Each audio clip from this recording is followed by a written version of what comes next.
আসসালামু আলাইকুম, শুভ দুপুর সবাইকে।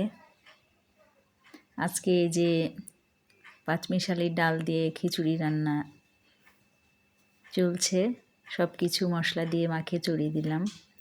কালাইয়ের ডাল, মসুরের ডাল, বুটের ডাল আর মুগ ডাল, সব কিছু ডাল দিয়ে আদা রসুন পেঁয়াজ মরিচ হলুদ জিরা গুঁড়া তেল লবণ পেঁয়াজ কুচি কাঁচামরিচ সব কিছু দিয়ে হালকা গুঁড়ামরিচ দিয়েছি। ভালোভাবে এই যে মেখে চড়িয়ে দিয়েছিলাম। এই যে খিচুড়ি রান্না কমপ্লিট।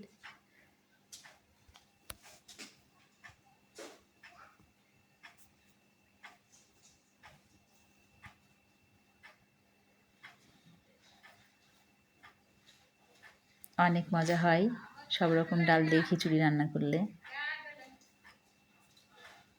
আর সরিষার তেল দিয়ে খিচুড়িটা করেছি, অনেক ভালো লাগে খেতে সরিষার তেল দিয়ে রান্না। আর সাথে মাংস হলে কেমন হয়, এই যে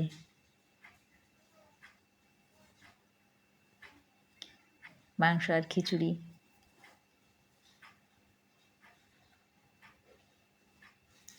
আল্লাহ হাফেজ, সবাই ভালো থাকবেন, সুস্থ থাকবেন।